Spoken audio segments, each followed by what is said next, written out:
Selamat datang di Layar Teologi, Pusat Kajian Monoteisme Alkitabiah, berakar dalam Yahudi, berbuah bersama Islam. Halaman 1. Saat ini kita akan membicarakan sebuah krisis yang mungkin tidak pernah Anda sangka terjadi di dalam jantung kekristenan sendiri. Krisis itu bukan soal moralitas, bukan soal skandal gereja, bukan pula soal politik, melainkan soal doktrin yang selama 17 abad dianggap sebagai fondasi paling dasar dari iman Kristen. Doktrin Trinitas, atau dalam istilah Indonesia, Tritunggal Maha Kudus.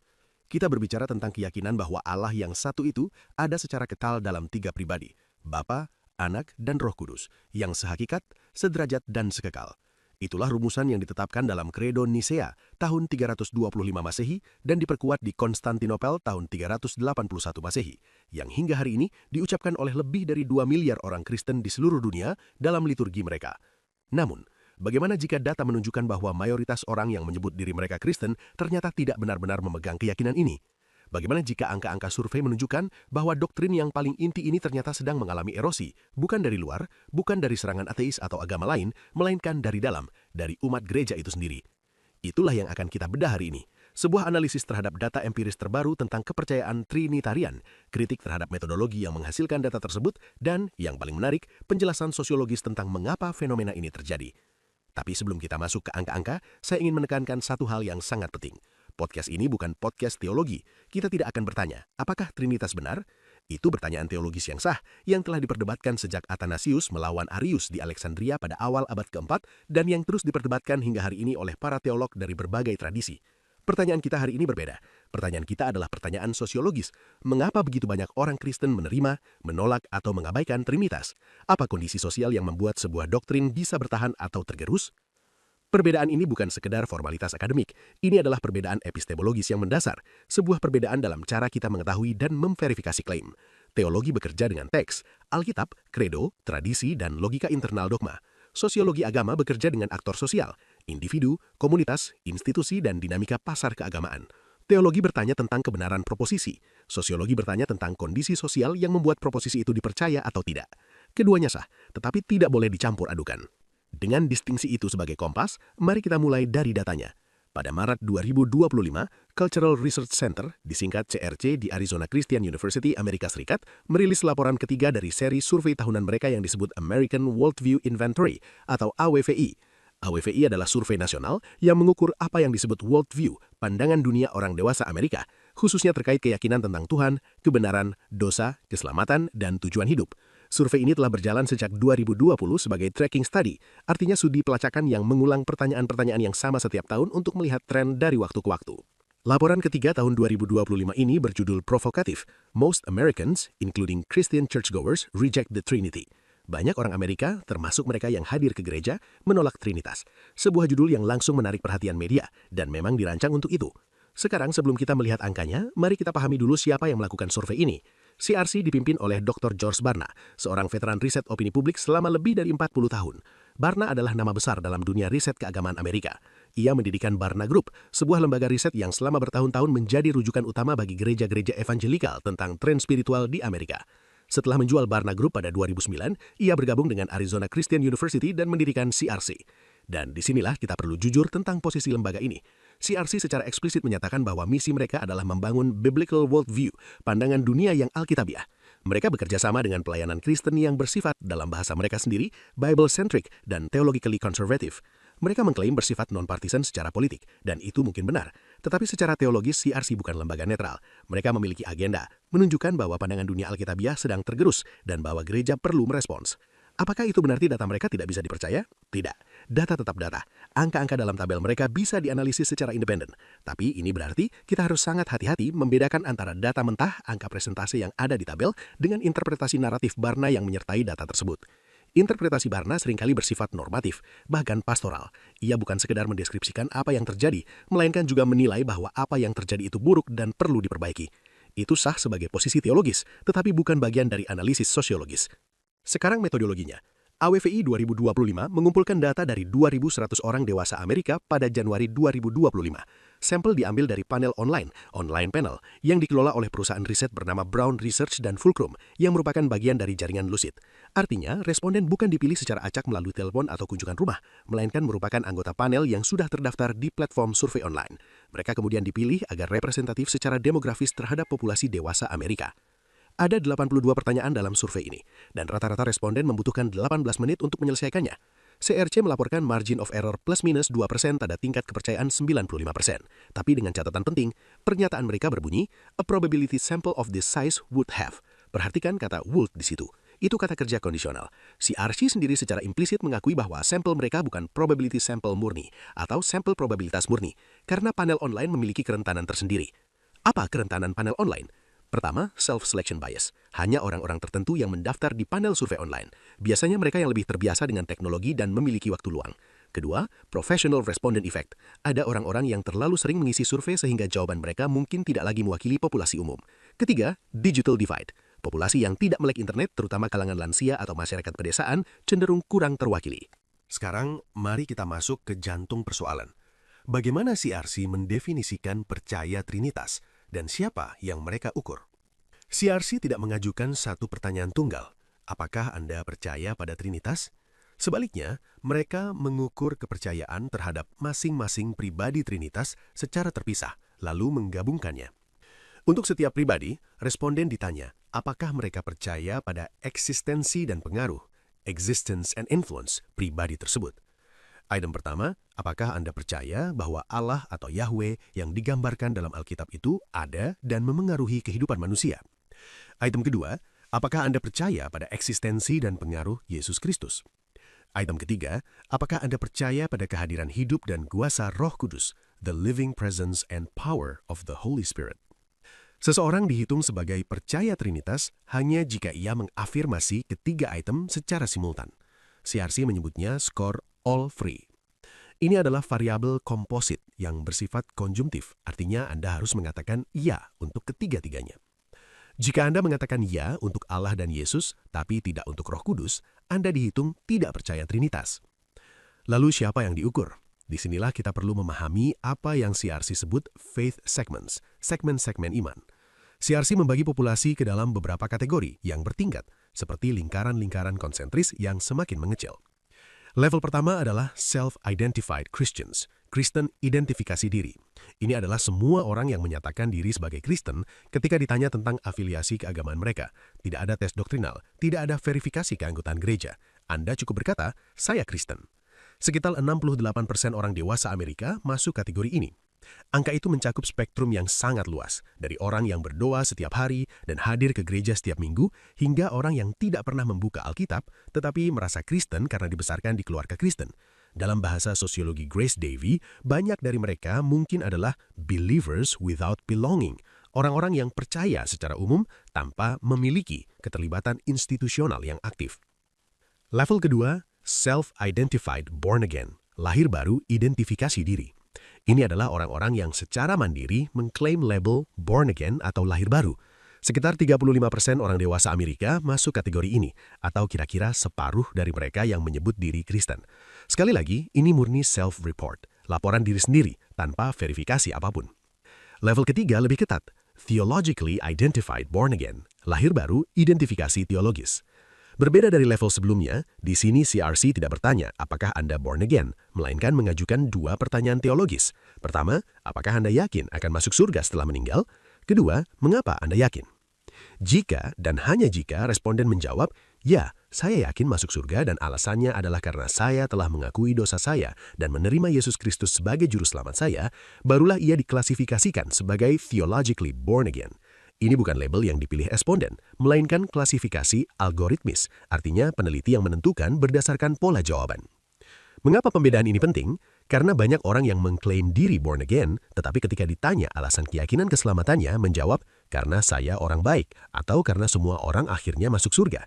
Jawaban-jawaban semacam ini tidak memenuhi kriteria soteriologis, artinya teologi tentang keselamatan yang eksklusif kristosentris.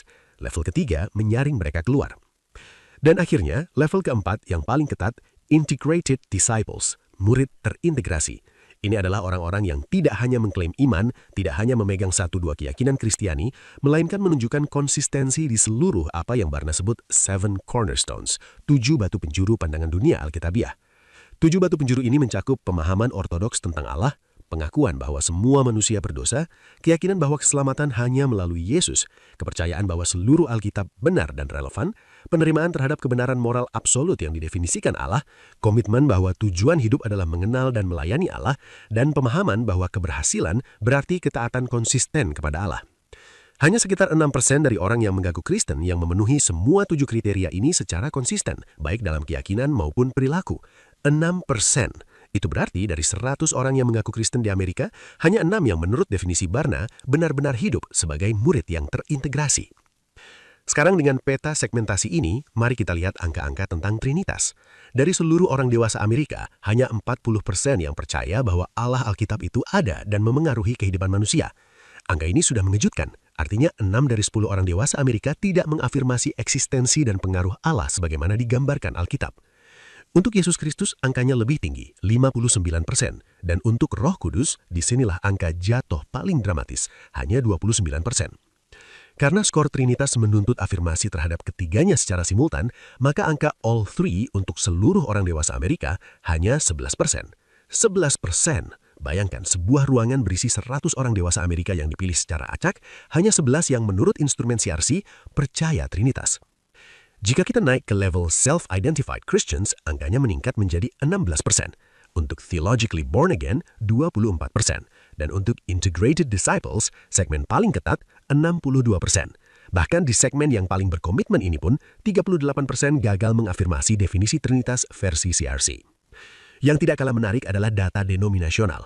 Di antara mereka yang menghadiri gereja evangelical, angka all three adalah 25%, Pentakostal 24%, Protestan mainline 16%, dan Katolik, perhatikan ini, hanya 9%. 9%. Gereja Katolik Roma yang selama berabad-abad menjadi benteng pertahanan doktrin Trinitas yang setiap misa mengucapkan Credo Nicea yang tradisi teologisnya dari Agustinus hingga Thomas Aquinas hingga Karl Rahner seluruhnya dibangun di atas fondasi Trinitarian, ternyata jemaatnya menunjukkan angka afirmasi yang paling rendah di antara semua kelompok.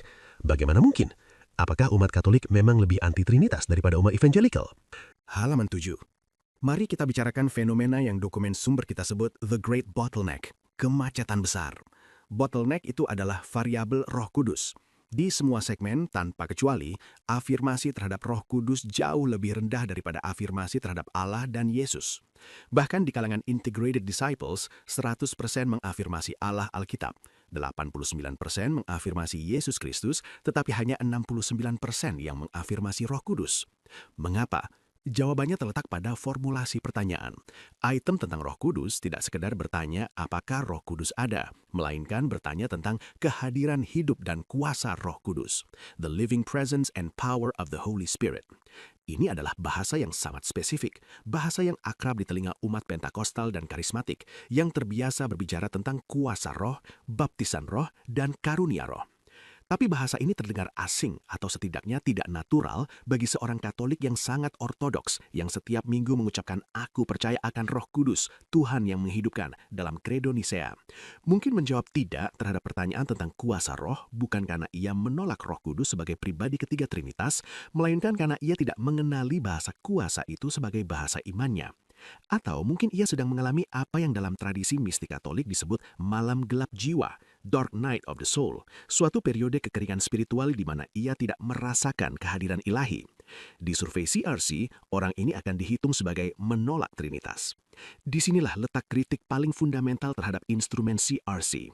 Pertanyaan-pertanyaan mereka tidak mengukur apa yang dalam bahasa teknis disebut creedal orthodoxy, ortodoksi kredal, yaitu persetujuan terhadap rumusan dogmatis resmi.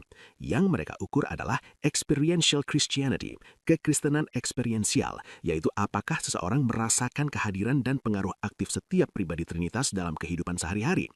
Ini dua hal yang berbeda, sangat berbeda. Bayangkan sebuah diagram Venn, dua lingkaran yang saling berpotongan. Lingkaran pertama kita sebut dogma, orang-orang yang percaya Roh Kudus ada sebagai pribadi ilahi ketiga dalam Trinitas. Lingkaran kedua kita sebut pengalaman, orang-orang yang merasakan kuasa atau pengaruh Roh Kudus secara aktif dalam kehidupan mereka. Yang diukur CRC adalah irisan kedua lingkaran ini, orang yang percaya sekaligus merasakan. Tapi banyak orang Kristen Ortodoks berada di lingkaran A tanpa berada di lingkaran B. Mereka percaya dogma Trinitas tetapi tidak mendeskripsikan pengalaman spiritual mereka dalam bahasa kuasa dan pengaruh. Dalam survei CRC, mereka semua dicatat sebagai tidak percaya Trinitas. Inilah yang membuat judul laporan Most Christians Reject the Trinity menjadi apa yang dalam bahasa akademis disebut overstated atau berlebihan. Kata reject mengimplikasikan penolakan aktif dan sadar seseorang yang telah mempertimbangkan doktrin Trinitas dan secara deliberatif memutuskan untuk menolaknya. Tapi kegagalan memenuhi kriteria CRC bisa mencerminkan setidaknya 4 kondisi yang sangat berbeda. Pertama, penolakan sadar. Conscious rejection dalam arti teologis, saya tidak percaya Allah itu 3 pribadi. Kedua, keraguan, doubt, saya tidak yakin. Ketiga, ketidaktahuan, ignorance, saya tidak tahu apa itu Trinitas. Dan keempat, ketiadaan pengalaman, lack of influence, saya percaya Roh Kudus ada tapi saya tidak merasakan kuasanya. Survei CRC menyamaratakan keempat kondisi ini di bawah satu label menolak. Ini bukan hanya masalah semantik, ini masalah epistemologis yang fundamental, karena keempat kondisi itu memerlukan penjelasan kausal yang sangat berbeda. Penolakan sadar mungkin disebabkan oleh pengaruh teologis alternatif, misalnya Unitarianisme atau Islam. Keraguan mungkin disebabkan oleh krisis iman personal. Ketidaktahuan mungkin disebabkan oleh kegagalan sistem katekese. Dan ketiadakan pengalaman mungkin disebabkan oleh faktor psikologis atau konteks liturgis. Menyamaratakan semuanya di bawah satu angka 89% menolak adalah simplifikasi yang tidak dapat dipertahankan secara akademis. Ada kritik metodologis lain yang perlu kita bahas. Laporan CRC menunjukkan korelasi kuat antara praktek religius dan afirmasi Trinitarian. Orang yang membaca Alkitab setiap hari, berdoa setiap hari, dan hadir ke gereja mingguan jauh lebih mungkin mengafirmasi Trinitas. Yang hadir gereja mingguan disebut 3 kali lebih mungkin percaya Trinitas. Sekilas ini terdengar masuk akal. Orang yang lebih serius dalam imannya tentu lebih mungkin memegang doktrin inti imannya. Tapi ada masalah logika yang cukup serius, karena definisi operasional Trinitas versi CRC mengandung dimensi pengaruh, influence, maka korelasi dengan praktik religius menjadi hampir tautologis. Tautologi adalah pernyataan yang benar secara logis tetapi kosong informatif. Ia tidak memberitahu kita hal baru. Bayangkan alurnya. Orang yang rajin berdoa tentu lebih sering merasakan apa yang mereka interpretasi sebagai pengaruh ilahi. Orang yang merasakan pengaruh ilahi tentu lebih mungkin mengafirmasi bahwa Allah, Yesus, dan Roh Kudus ada dan mempengaruhi kehidupan. Dan orang yang mengafirmasi ketiga item itu tentu adalah orang yang rajin berdoa. Ini bukan penemuan baru tentang dunia, ini adalah lingkaran logis, circular reasoning. Variabel independen, praktek religius, dan variabel dependent, skor Trinitarian, saling tertanam secara konstruktif. Dalam bahasa statistik, ini disebut endogeneity problem, masalah endogenitas.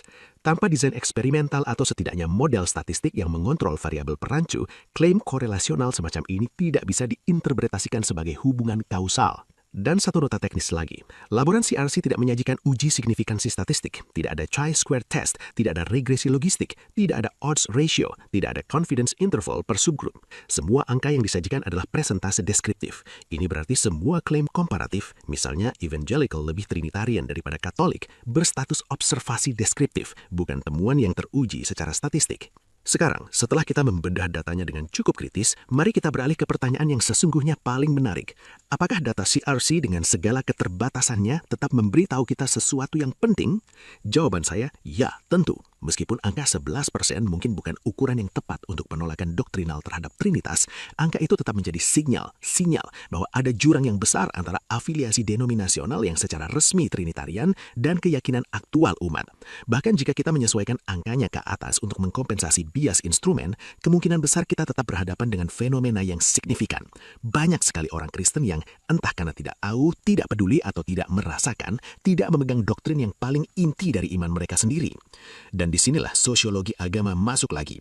Teologi bisa memberitahu kita bahwa umat harusnya memegang Trinitas, tapi teologi tidak bisa menjelaskan mengapa mereka tidak memegangnya. Untuk itu, kita memerlukan teori-teori sosial yang menjelaskan kondisi-kondisi yang membuat suatu keyakinan bisa bertahan atau runtuh dalam masyarakat. Saya akan membahas 5 kerangka teoritis utama dari sosiologi agama. Masing-masing dikembangkan oleh akademisi ternama dan masing-masing menyoroti dimensi berbeda dari fenomena ini. Kelimanya bukan saling bertentangan, melainkan saling melengkapi, seperti 5 lensa berbeda yang menyorot satu objek yang sama dari sudut berbeda. Halaman 11. Teori pertama berasal dari Peter Ludwig Berger, sosiolog Austria-Amerika yang bukunya The Sacred Canopy, terbit 1967, menjadi salah satu karya paling berpengaruh dalam sosiologi agama abad ke-20. Konsep kuncinya adalah plausibility structure, struktur kemasuk akalan. Apa itu plausibility structure? Berger berargumen bahwa setiap sistem kepercayaan, apakah itu agama, ideologi politik, atau paradigma ilmiah, memerlukan jaringan sosial yang membuatnya terasa nyata, masuk akal, dan taken for granted, dianggap wajar tanpa perlu dipertanyakan. Jaringan itu mencakup institusi, gereja, sekolah teologi, biara, praktik, liturgi, katekese, doa bersama, dan komunitas, persekutuan umat yang saling menguatkan keyakinan. Tanpa jaringan ini, bahkan keyakinan yang paling kokoh sekalipun akan kehilangan apa yang Berger sebut kemasuk akalan subjektif. Ia mungkin masih benar secara logis, tetapi tidak lagi terasa nyata bagi individu. Bayangkan seperti ini. Anda bisa percaya bahwa bumi itu bulat, meskipun Anda tidak pernah melihatnya dari luar angkasa, karena seluruh struktur sosial di sekitar Anda, sekolah, media, peta, GPS, menopang keyakinan itu. Tapi bayangkan jika Anda hidup dalam komunitas yang tidak pernah membicarakan bentuk bumi, yang sekolahnya tidak mengajarkan geografi, dan yang medianya tidak pernah menampilkan citra satelit. Dalam kondisi itu, keyakinan bahwa bumi itu bulat akan kehilangan kemasuk akalan sosialnya, bukan karena salah, tetapi karena tidak ditopang. Doktrin Trinitas, kata Berger, sangat rentan terhadap erosi plausibility structure, karena ia adalah doktrin yang sangat abstrak. Ia bukan keyakinan sederhana seperti Tuhan itu baik atau berdoa itu penting, yang bisa dipertahankan secara intuitif. Trinitas memerlukan aparatus konseptual yang canggih, pembedaan antara esensi dan pribadi, konsep homoousios, sehakikat, dari bahasa Yunani, dan logika paradoks bahwa 3 dan 1 tidak saling bertentangan jika dipahami dalam level ontologis yang berbeda. Tanpa katekese yang kuat, tanpa pengajaran yang sistematis, tanpa komunitas yang terus-menerus mengartikulasi dan mendiskusikan doktrin ini, Trinitas menjadi, dalam istilah CRC sendiri, misteri yang abstrak yang tidak lagi relevan bagi kehidupan sehari-hari umat. Data CRC tentang rendahnya angka Trinitarian di kalangan Protestan mainline 19% dan Katolik 9% bisa dibaca dalam kerangka Berger sebagai bukti erosi plausibility structure. Institusi-institusi ini tidak lagi efektif dalam mempertahankan Trinitas sebagai realitas yang taken for granted bagi anggotanya. Teori kedua datang dari sosiolog Inggris Grace Davie, yang bukunya Religion in Britain since 1945, Believing Without Belonging, terbit 1994, memperkenalkan frasa yang kini menjadi klasik dalam studi agama, Believing Without Belonging, percaya tanpa memiliki. Davie menunjukkan bahwa di Eropa, dan semakin jelas juga di Amerika, banyak orang yang masih percaya secara umum. Mereka percaya ada Tuhan, mereka percaya doa itu bermakna, mereka percaya ada kehidupan setelah kematian. Tapi mereka tidak lagi memiliki, tidak hadir ke gereja, tidak terlibat dalam komunitas keagamaan, tidak mengikatkan diri pada tradisi doktrinal tertentu. Iman mereka bersifat privat, tidak terstruktur dan eklektik. Mereka memilih elemen-elemen yang mereka sukai dari berbagai tradisi dan mengabaikan sisanya. Davie kemudian mengembangkan konsep lain yang tak kalah penting, vicarious religion, agama perwakilan. Ini adalah situasi di mana praktik agama dilakukan oleh minoritas aktif, para pendeta, biarawan-biarawati, teolog, atas nama mayoritas yang pasif. Mayoritas tidak merasa perlu mempraktikkan agama sendiri, karena ada profesional yang melakukannya untuk mereka. Mereka merasa terwakili tanpa harus terlibat. Dalam konteks Trinitas, kerangka Davie sangat menjelaskan, Trinitas adalah dogma yang memerlukan belonging, keterlibatan institusional yang aktif. Ia diajarkan dalam katekismus, diartikulasikan dalam kredo liturgi, didiskusikan dalam kelompok studi Alkitab. Ketika umat bergeser ke mode believing without belonging, percaya tanpa memiliki, doktrin-doktrin yang kompleks dan abstrak seperti Trinitas adalah kandidat pertama yang ditinggalkan. Yang tersisa hanyalah keyakinan-keyakinan generik. Tuhan itu baik, Yesus itu penting, surga itu ada. Teori ketiga memperdalam argumen ini secara dramatis. Pada tahun 2005, sosiolog Christian Smith dan koleganya Melinda Lundquist-Dayton menerbitkan buku Soul Searching, The Religious and Spiritual Lives of American Teenagers, berdasarkan survei nasional terhadap lebih dari 3.000 remaja Amerika. Temuan mereka mengejutkan dunia akademik. Smith dan Dayton menemukan bahwa terlepas dari afiliasi denominasional, Katolik, Baptis, Metodis, Lutheran, apapun, mayoritas remaja Amerika sebenarnya menganut apa yang mereka sebut Moralistic Therapeutic Deism, disingkat MTD. Istilah ini terdiri dari 3 kata. Moralistik, Tuhan menghendaki kita menjadi orang baik. Terapeutik, tujuan utama hidup adalah bahagia dan merasa baik tentang diri sendiri. Deisme, Tuhan ada dan menciptakan dunia dan mengawasi kehidupan manusia. Kesebentarnya itu bermakna, Tuhan ada dan menciptakan dunia dan mengawasi kehidupan manusia. Tuhan menghendaki agar manusia berlaku baik, adil, dan ramah terhadap sesama, sebagaimana diajarkan oleh Alkitab dan sebagian besar agama. Ketiga, tujuan utama hidup adalah bahagia dan merasa baik tentang diri sendiri. Keempat, Tuhan tidak perlu terlibat secara khusus dalam kehidupan, kecuali saat ada masalah yang perlu diselesaikan. Kelima, orang baik masuk surga setelah meninggal. Perhatikan apa yang tidak ada dalam skema ini. Tidak ada Trinitas. Tidak ada salvasi melalui salib. Tidak ada dosa asal. Tidak ada penghakiman. Tuhan dalam MTD adalah apa yang Smith sebut dengan istilah yang sangat menukik, Divine Butler and Cosmic Therapist, pelayan ilahi dan terapis kosmik. Tuhan tersedia saat dibutuhkan, seperti pelayan hotel yang datang ketika Anda menekan tombol, tetapi tidak mendikte cara Anda menjalani hidup.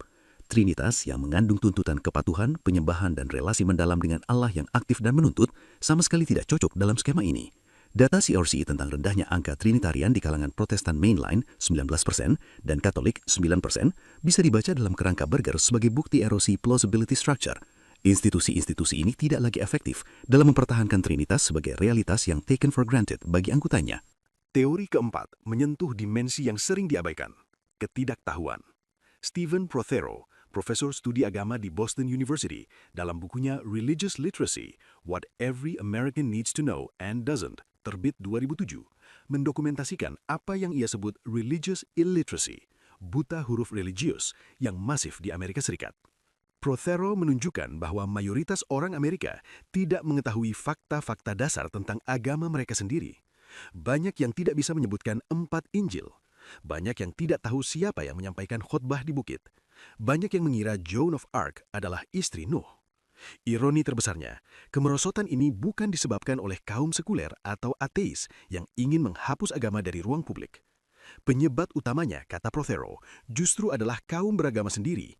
Mereka yang sejak era kebangkitan besar pada abad ke-18 dan ke-19 menekankan sentimen di atas intelek, pengalaman pertobatan di atas pengetahuan doktrinal, dan hubungan personal dengan Yesus di atas pemahaman teologis yang sistematis. Dalam kerangka Prothero, sebagian besar dari apa yang CRC sebut penolakan Trinitas mungkin bukan penolakan sama sekali. Ia adalah ketidaktahuan.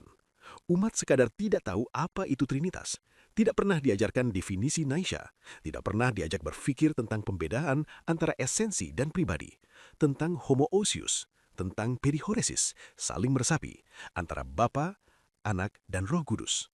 Mereka bukan anti-Trinitas, mereka a-Trinitas, tanpa kesadaran Trinitarian sama sekali. Teori kelima dan terakhir berasal dari Rodney Stark, sosiolog Amerika yang karyanya sangat berpengaruh dalam bidang yang disebut Religious Economy Theory, teori ekonomi religius.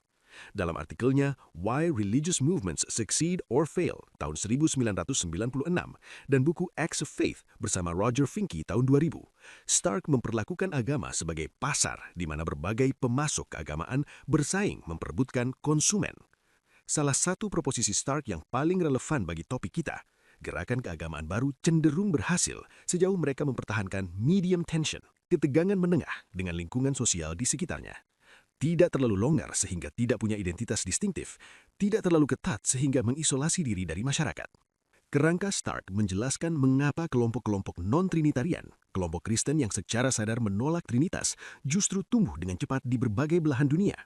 Saksi-saksi Yehua melaporkan 9,2 juta penyiar aktif di lebih dari 240 negara, dengan pertumbuhan paling kuat di Afrika. Mozambik 12%, Kongo 11%, Zambia 11%. Gereja Yesus Kristus dari orang-orang suci zaman akhir atau Mormonisme mencatat 17,5 juta anggota. Oneness Pentecostalism, Pentakosta Oneness, yang mengajarkan bahwa Allah adalah satu pribadi yang menyatakan diri dalam 3 moda, diperkirakan memiliki 10-30 juta pengikut dengan pertumbuhan paling dinamis di Afrika dan Asia. Kelompok-kelompok ini memenuhi proposisi Stark tentang medium tension. Mereka cukup berbeda dari kekristenan arus utama untuk memiliki identitas yang kuat dan menarik. Kami kembali ke Alkitab yang murni tanpa kredo buatan manusia, tetapi cukup fleksibel untuk beradaptasi dengan kultural lokal. Di Afrika, di mana 2 dari 3 Kristen dunia kini tinggal, proses yang disebut indigenization, pribumisasi, memungkinkan pemimpin-pemimpin lokal mengadaptasi pesan Kristen ke dalam konteks kultural mereka sendiri, seringkali dengan menekankan pengalaman spiritual langsung di atas dogma teologis yang kaku seperti Trinitas. Sementara itu, di sisi lain spektrum, gereja-gereja konvensional Trinitarian, terutama mainline Protestan di Amerika dan Eropa, berada dalam posisi yang oleh Stark disebut terlalu akomodatif. Mereka sudah begitu menyesuaikan diri dengan kultural sekuler, sehingga kehilangan identitas distintif. Mereka tidak cukup berbeda untuk menarik komitmen, tapi juga tidak cukup relevan untuk bersaing dengan alternatif-alternatif yang lebih dinamis. Lalu bagaimana dengan Indonesia? Disinilah muncul kesenjangan riset yang mencolok. Bilangan Research Center atau BRC adalah lembaga riset Kristen Indonesia yang paling dekat dengan jaringan Barna. Mereka pernah berkolaborasi dalam riset global The Connected Generation bersama World Vision dan Barna Research Group pada tahun 2019 dengan 500 responden Indonesia. BRC juga telah melakukan berbagai survei nasional berskala besar tentang spiritualitas, pertumbuhan gereja, dan pemuritan. Tapi tidak satu pun survei BRC yang secara eksplisit mengukur afirmasi atau penolakan terhadap formulasi Trinitas klasik. Artinya, untuk konteks Indonesia dengan populasi Kristen terbesar di Asia Tenggara setelah Filipina, dengan keragaman denominasional dari Katolik dan Protestan historis hingga Pentekostal, karismatik, dan gereja-gereja independen, kita belum memiliki data empiris tentang seberapa banyak umat yang benar-benar memegang, meragukan, atau menolak Trinitas. Ini bukan sekadar celah akademis. Ini adalah kekosongan pengetahuan yang sangat besar. Mari kita tutup dengan sebuah refleksi. Kita telah melihat angka 11%, 16%, 62% yang semuanya menunjuk pada satu fenomena. Ada jurang antara label dan keyakinan, antara identitas dan pemahaman, antara apa yang gereja resmi ajarkan dan apa yang umat sungguh-sungguh percaya. Percaya tanpa memiliki, deisme moralistik terapeutik, buta huruf religius, dinamika pasar keagamaan. 5 lensa, satu fenomena. Mereka menjelaskan kondisi-kondisi sosial yang membuatnya bisa dipertahankan atau tidak. Pertanyaan yang tersisa, dan ini pertanyaan yang saya tinggalkan untuk Anda, bukan pertanyaan sosiologis. Ini adalah pertanyaan yang melampaui data. Jika sebuah doktrin yang selama 17 tahun dianggap sebagai jantung iman Kristen, ternyata tidak lagi dipegang oleh mayoritas umat yang mengklaim iman itu, apa yang sebenarnya sedang terjadi? Apakah kita menyaksikan akhir dari sebuah era kekristenan dogmatis yang dibangun atas kredo-kredo antik? Ataukah kita menyaksikan sebuah transformasi, sebuah bentuk baru dari kekristenan yang lebih cair, lebih personal, lebih eklektik, yang mungkin sama otentik dengan bentuk-bentuk sebelumnya meskipun berbeda secara radikal? Atau yang paling menantang, apakah kita menyaksikan kegagalan institusional, bukan kegagalan doktrin, melainkan kegagalan gereja sebagai lembaga sosial untuk menerjemahkan doktrinnya sendiri menjadi keyakinan yang hidup? Jawabannya tentu saja bergantung di mana Anda berdiri, sebagai teolog, sebagai sosiolog, sebagai umat, atau sebagai pengamat. Tapi satu hal yang tampak jelas dari semua data dan teori yang telah kita bahas, masa depan ortodoksi Trinitarian tidak akan ditentukan oleh kecanggihan atau kerumitan argumen teologisnya, melainkan oleh kemampuan komunitas-komunitas iman untuk menyatukan kembali apa yang telah terpisah, believing and belonging, dogma dan pengalaman, intelek dan sentimen, tradisi dan relevansi. Terima kasih telah mendengarkan, sampai jumpa di episode berikutnya. Untuk mendukung konten-konten edukatif seperti ini, silakan subscribe dan aktifkan notifikasi. Kalau video ini bermanfaat, klik like, share, dan tulis komentar. Dukungan Anda sangat membantu kami, Layar Teologi, untuk terus membuat konten yang lebih berkualitas.